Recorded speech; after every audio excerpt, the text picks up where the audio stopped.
आजकल एक बड़ी विडंबना है जो मैं आपसे शेयर करना चाह रहा हूँ, जो कि हमारी पॉलिटिक्स जिस तरह से हमें गवर्न करती है या हमें मिसलीड करती है।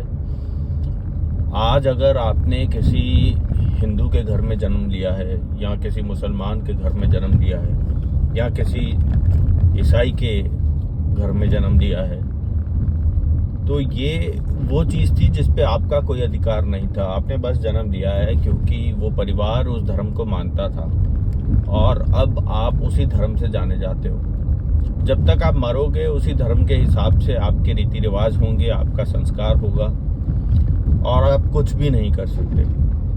तो इस तरह की एक डिबेट में पढ़ना कि हिंदू कौन है, मुसलमान कौन है, ईसाई कौन है, मेरे ख्याल में अपना टाइम जो है वो व्यर्थ करने वाली बात है। हम सभी जिन धर्मों में पैदा हुए हैं हम उन्हीं को अंत तक अपने मानते रहेंगे और मुझे नहीं लगता कि कोई भी अपने धर्म को छोड़ने पे राजी होता है। हाँ, वो अलग बात है अगर किसी को कोई प्रीचिंग्स बहुत अच्छी लग गई हैं और उस वे से वो अपने आप को रन करना चाहता है, तो ये एक इंडिविजुअल पर्सनल डिसीजन है जो कि उसके पास रहना चाहिए।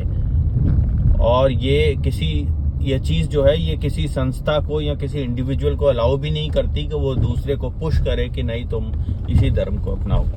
तो जब धर्म की बात आपके जन्म लेने पर ही खत्म हो जाती है तो ये इतना विवाद क्यों? ये बहुत ज़रूरी और सोचने वाली चीज़ है। आप एक बार सोच के देखिएगा, हमें उस चीज़ में बरगलाया जा रहा है जिस चीज़ से हमें कोई फ़ायदा नहीं होने वाला।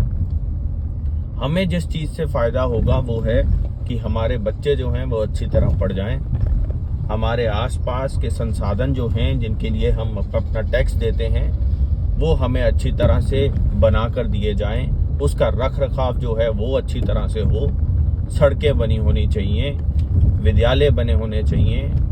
आज की जो ज़रूरत है, जैसे मैंने बोला, एक ज़रूरत जो है लोअर इनकम ग्रुप के लिए और मिडिल इनकम ग्रुप के लिए, जो कि लार्जेस्ट टैक्स पेइंग ग्रुप है, एक तो उनको कोई एडवांटेज नहीं दिए जाते। लेकिन मैं बेसिक चीज़ों की बात करता हूँ। हमें सड़कें चाहिए, हमें अस्पताल चाहिए और आप देखो हमें अच्छे स्कूल चाहिए। सरकारी स्कूल में पेरेंट्स जो हैं जो अपने बच्चों को प्राइवेट स्कूल में भेजते हैं, जिस दिन वो बोलेंगे कि हाँ यार ये स्कूल भी अच्छा है, जो कि आम बाहर की कंट्रीज़ में होता है। नॉर्मली बच्चे जो हैं वो अपने सरकारी स्कूल जिसे बोलते हैं, प्राइवेट नहीं, आई मीन टू से, जो कि म्यूनसिपैलिटी के द्वारा चलाए जाते हैं, उनमें पढ़ने जाते हैं और बहुत अच्छे स्कूल होते हैं। वहाँ फीसें भी अच्छी हैं, टीचर भी अच्छे हैं, एमिनिटीज़ भी अच्छी हैं, सारा कुछ अच्छा होता है। तो जब तक ये सुविधाएं हमें नहीं मिलती, हमें पीछे नहीं हटना चाहिए, हमें अपनी मांगें नहीं भूलनी चाहिए। हमें अच्छी सड़कें चाहिए, हमें स्कूल चाहिए, हमें इंश्योरेंस चाहिए, हमें एल्डरली पीपल के लिए कंसेशन चाहिए। मैं तो कहता हूँ ये जो जातिवादक कंसेशन होता है हमें वो भी नहीं चाहिए।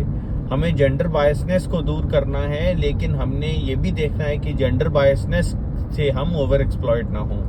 तो ये कुछ डिमांड्स जो हैं ये सरकार के आगे रखिए। टैक्स पेयर को क्या रिलीफ दी जाती है? कोई नहीं, सिर्फ चूसा जा रहा है। तो अगर हम सब लोग धर्म की बातों को भूल जाएं और उसको एक दूसरे को स्पेस दें जीने की, और आने वाली सरकारों पे, चाहे वो सेंटर की सरकार हो चाहे वो स्टेट की सरकार हो, उन पे ये जोर दें कोई इन डेवलपमेंट की चीज़ों पे उनका क्या नज़रिया है या क्या एक्शन प्लान है, तो मेरे ख्याल में शायद इन नेताओं का जीना जो है वो दुश्वार होगा।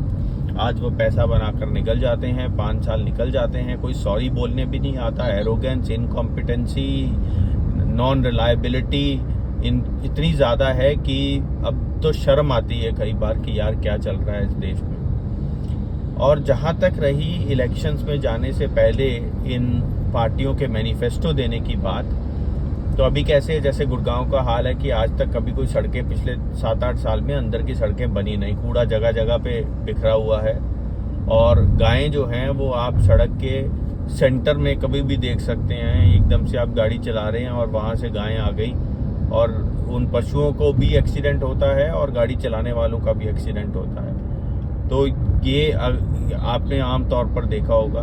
तो जब ये पार्टीज मैनिफेस्टो रिलीज करती हैं तो क्या होता है, आज तो सड़क बनाई नहीं, अब इलेक्शन आने वाले, अब बनाएंगे नहीं, इलेक्शन जीत गए मान लो तो 4 साल वैसे ही निकाल देंगे, उसके बाद आखिरी साल में सड़क बनाएंगे ताकि लोगों की याददाश्त ताज़ी रहे। मेरे ख्याल में ये मैनिफेस्टो 6-6 महीने और साल की अचीवमेंट्स के हिसाब से होने चाहिए। पहले 1 साल में हम ये करेंगे, अगले 2 साल में हम ये करेंगे, अगले 3 साल में हमारा लॉन्ग टर्म एजेंडा ये है।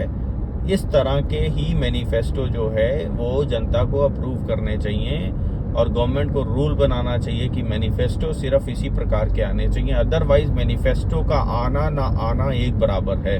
कोई पार्टी बड़े बड़े वादे कर देती है, गप्पे डींगे हाँक देती है अपने मैनिफेस्टो में और लोगों को बेवकूफ़ बना देती है। ये बहुत ही डेमोक्रेटिक सिस्टम में गलत हो रहा है। तो अगर पहले 2 साल में दी गई कमिटमेंट्स मैनिफेस्टो में पूरी नहीं होती तो मेरे ख्याल में उस स्टेट में री इलेक्शन होना चाहिए। इस तरह से एक कंसिस्टेंट दबाव जो है परफॉर्मेंस का वो बना रहेगा इलेक्टेड नेताओं पे। मैं बार बार अपने इस